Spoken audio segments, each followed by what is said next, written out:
Yakmala! Welcome back, my friends. This is the Cult Film Showdown. But you see, the problem is that we're not entering the Octagon today. We're just doing something fun for all of you, our loyal fans. And I am your host, 8th Dan Stanadu, and I am so happy to be joined by my good friends. I have James Kata. I'm thrilled to be here to talk about films that are adjacent to the Octagon. Yes. These are. I'm not even sure these are quite adjacent to the Octagon. These are more like, perpendicular to the perpendicular. Octagon. Yes. And Nick Boxer. Greetings and salutations. Can't wait to enter this triangle of mayhem and destruction. The Triangle of Mayhem and Destruction. Yes, I was thinking rhombus myself, but triangle also works. And finally, bringing up the rear, Jack Hall. I always say rhombus is always the right one to go with. I assume that also means a woman's ass. Yeah, but they they're always fighting Captain Kirk, and I can't get behind that. The rhombus. Oh yeah. Oh, you can't trust them. They're very manipulative. In the ass. Yeah. Well, anyways, the point being, this was my idea. So and you had one, yay! Yeah, I know, and I don't know if it was really an idea. But we tried to screw it up. We couldn't. Yeah, well, yeah, exactly. We'll try. Basically, we're trying to we live there in the Cult Film Showdown, and as we reband from our former kayfabe into our new stuff, and we had a little spare time, we thought we'd try something. I suggested try something new, since if you're going to be purveyors of the type of film foolishness that we're going to be, then you can't just limit yourself to films. There's so much out there in music videos and shorts and just clips that are absolutely insane that we need the chance to talk about, but throwing them into an octagon and scoring them, considering the different worlds they live in, doesn't seem fair. So we're just going to talk about some insane things that you guys can check out. All of these are available on YouTube. And but by the way, one last thing, Jack Hall is, I've gone back to my full roots, and I'm no longer Jack Hall. I'm going by, it's spelled Jackson, but it's pronounced Jockson. So I'm Jockson Hall. Jockson. So you're now Jock. Yes, spell Jackson, but Jockson. Like the hound, like yeah, like a yeah, kind of like that. Yeah, like a dachshund. Yeah, okay. Yeah, like the dachshund, but the Jockson. All right, let's get to it. First episode is yours. The rules of this are, like we say. What's that? Did you just want to be closer to something that hugs a penis, or? Well, yeah. So thanks to the video you made me watch, but we will get to that later. Each episode is going to be about 30 minutes here. The rules were very simply, the video could not be longer than 10 minutes. A couple went slightly longer than that, and in the future we might open it up to 15 minutes. But it was nice to be able to watch a whole season.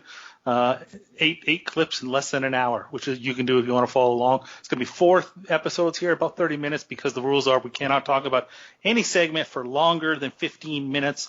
And I think that's the only rules we have. So, Stan, you made the first 2 choices. You go ahead and bring up whichever one you want us to talk about first and tell us why you picked it. All right. Well, the first one is the director's cut of the video for Aphex Twin-Windowlicker, and there's a lot of reasons, just in my scouring of the internet and looking for some batshit crazy stuff, because I hear the internet has that readily available.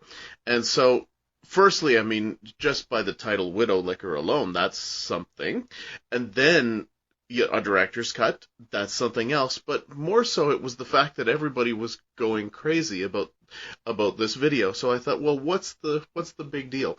And then when you see the rictus grin of Aphex Twin, you get what the big deal is. This thing is a very strange artistic statement, I would suggest. My question for you is simply this. So you're saying this thing's gone viral? Because I never heard of it. But I don't live where people. I'm quite careful about catch viruses now. So so that's why I never pick up viral content.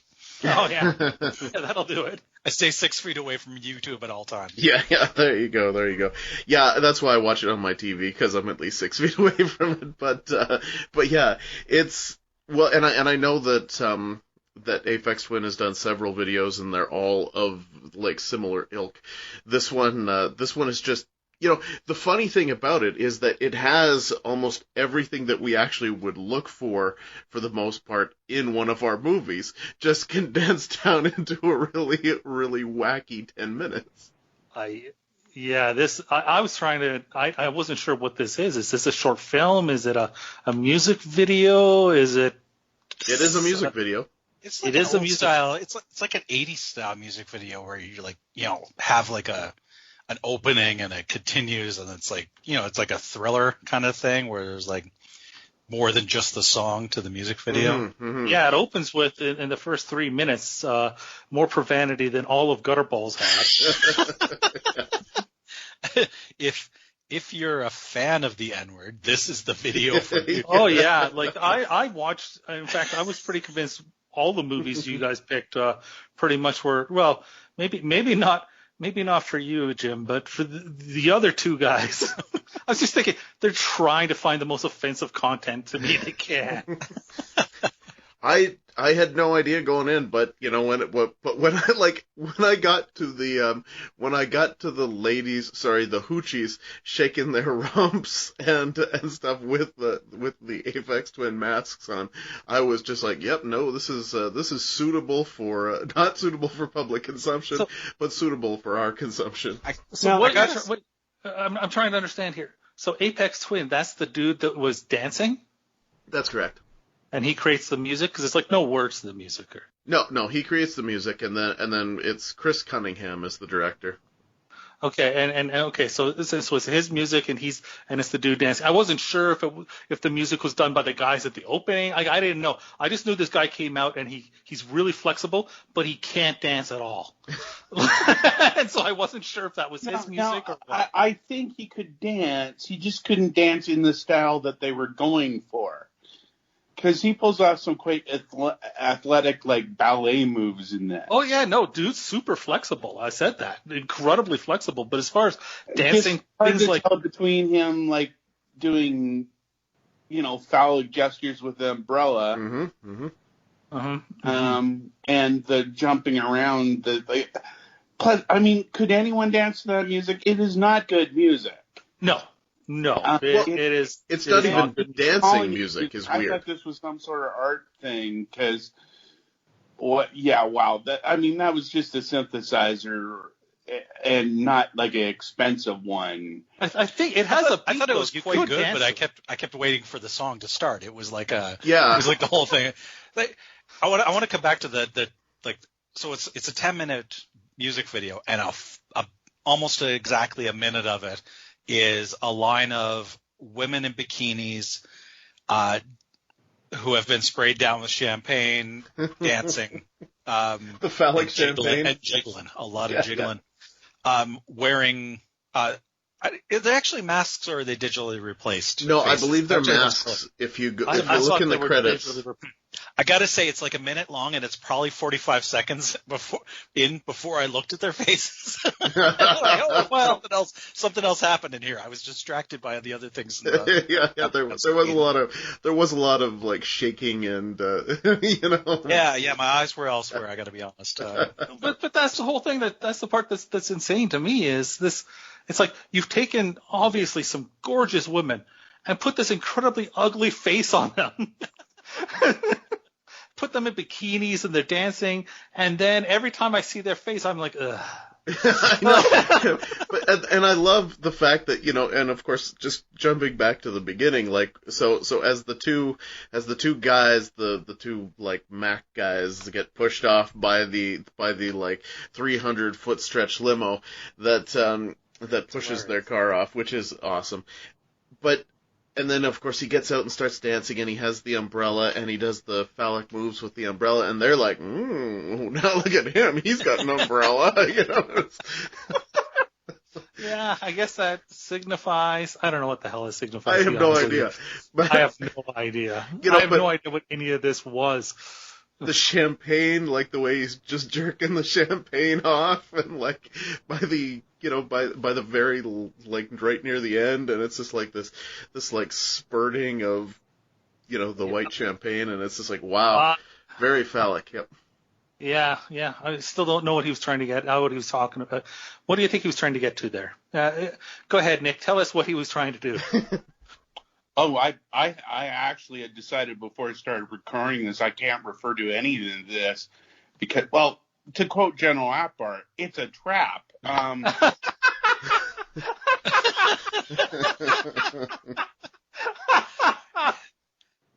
I like to use the phrase "it was a different time," but it's it's a little over a year ago. So. yeah, I know.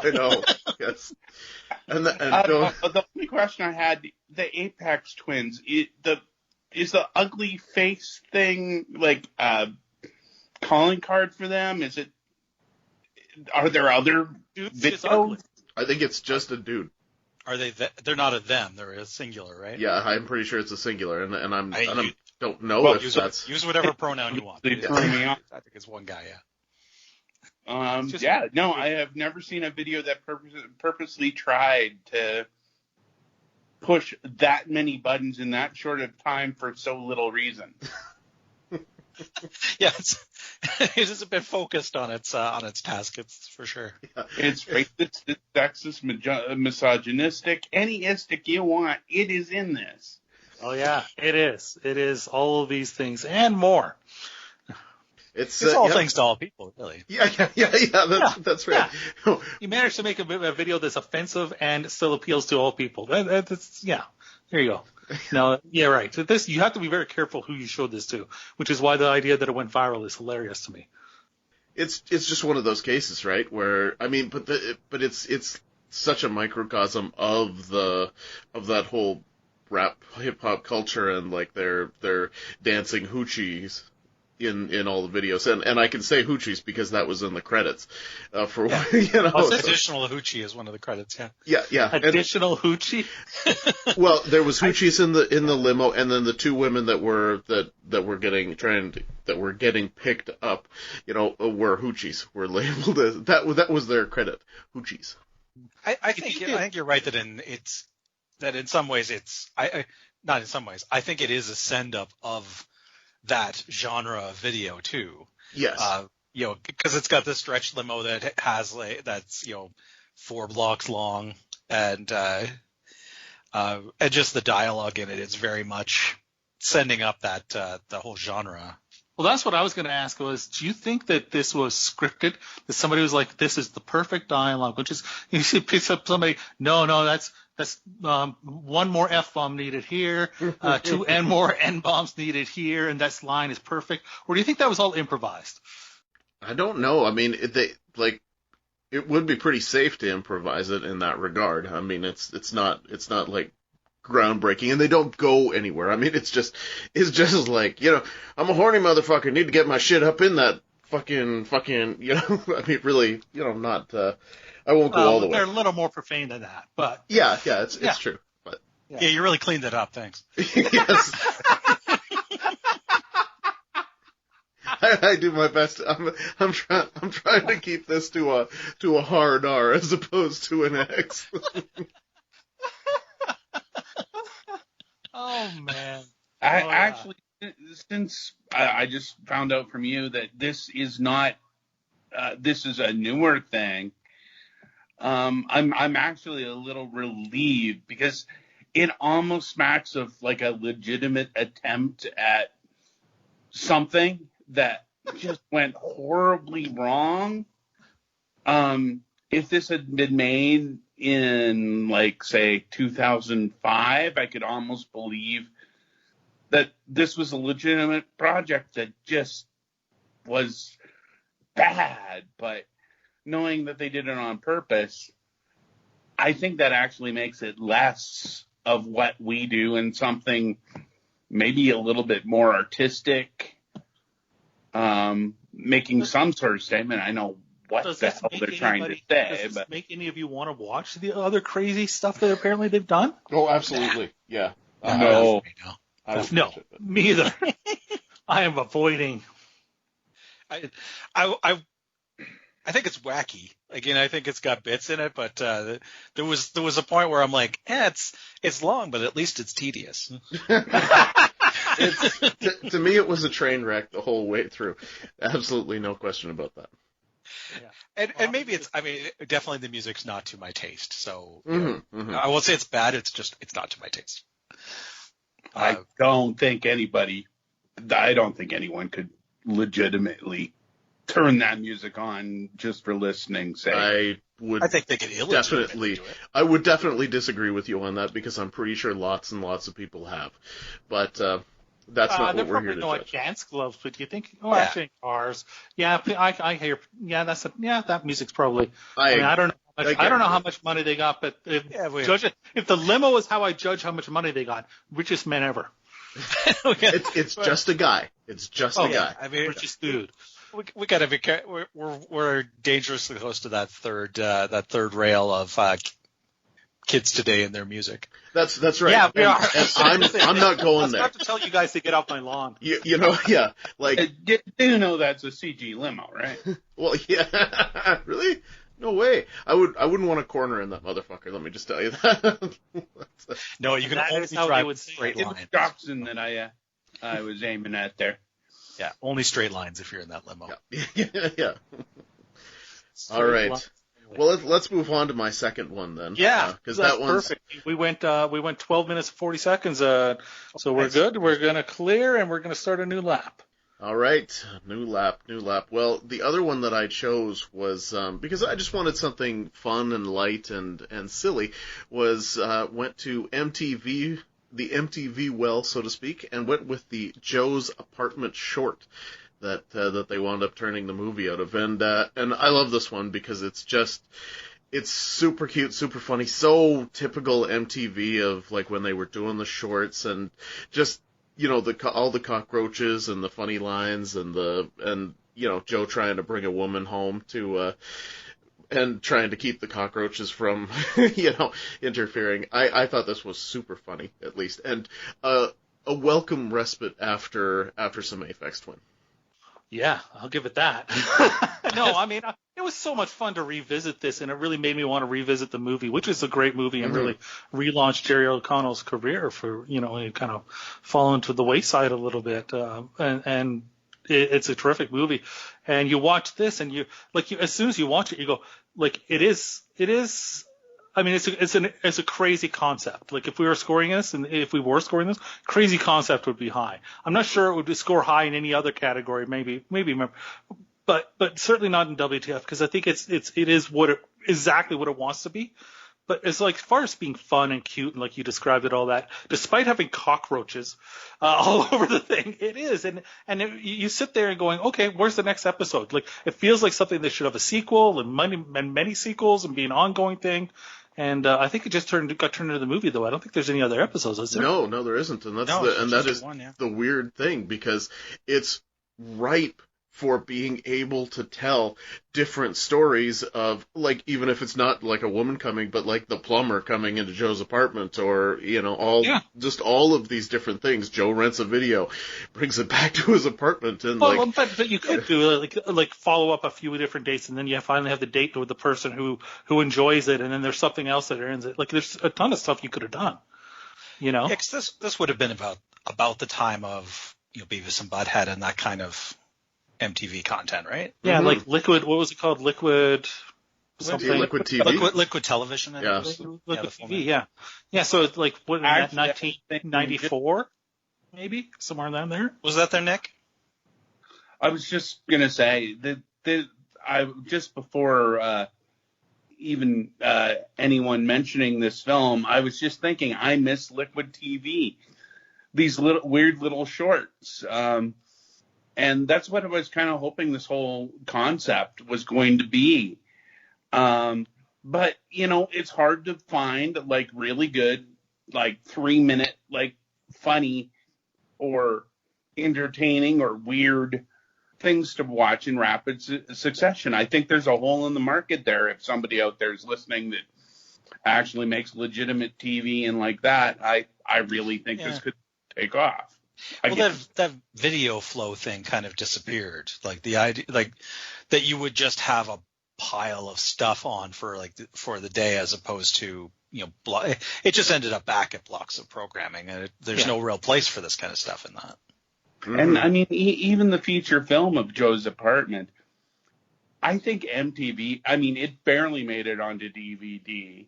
Really? I thought it was a big hit because, but I don't think it did well, and it's hard to find. I've never seen it on a streaming service. True. It's almost like MTV and Viacom just want to deny it existence. I checked Peacock and HBO Max before we recorded just to see if it was there, and it's not. I mean, years past I've checked other streaming services, but those are the two new ones that it could have been on. But nope, it's just weird that it's one of those films that seems lost in time, and it deserves a better reputation than it has. I don't think I've ever seen the film. Though I just opened it up here while we were talking, and Megan Ward's in it, and Megan Ward in 1996 was one of the most attractive women going. So definitely now I want to see it. It's a funny. fun movie. It's such a cult film. It's exactly and that's the thing. It's such a great, just taking the short film and putting that whole thing into that situation, and it's just longer. This is one of those cases where a short actually works to be made into a feature-length movie. The fact that they're able to turn this into a feature-length movie is really impressive. Because, I mean, it is 3 minutes and 45 seconds or something like that. And it tells a full story in that time, basically. Joe has these very friendly but incredibly gross cockroaches that he's friends with in his apartment that are smart. And he's incredibly gross cockroaches. Well, isn't that just implied? Well, that's one of the things that impressed me about this is that they managed to have the cockroaches and make them not gross, like they're almost cute. like you don't get grossed out watching the video, despite the fact that the cockroaches are still presented as being gross. But yeah, I know. And he's bringing a girl back, and he doesn't want the cockroaches to blow it. The cockroaches, though, are cheering so hard for him that they want to help him. And their help is backfires, basically. So it's like, it's with its nice sitcom perfect ending as well, perfect sitcom ending. That total you guys, moment. You can't hate anybody here in this. Like it's quite a it's a great little piece. I don't know much more to say on it. Like it's I loved watching it, and I think that's really all that matters to me, is that this was just a great, fun, less than 4 minute video to put on, have a good chuckle, and then walk away with a smile on your face. Yeah, I agree. Yeah, I think it nailed it on that on that basis. Yeah. All right. Well, I'm good then. You guys want to move on to end the show and move on? I think so. Let's do that. Right, so let's do the business, and then Nick, you'll tell us what we're going to be watching for the next episode. All righty. Oh yeah, the business. Mm-hmm. We're out of practice. We're on Instagram at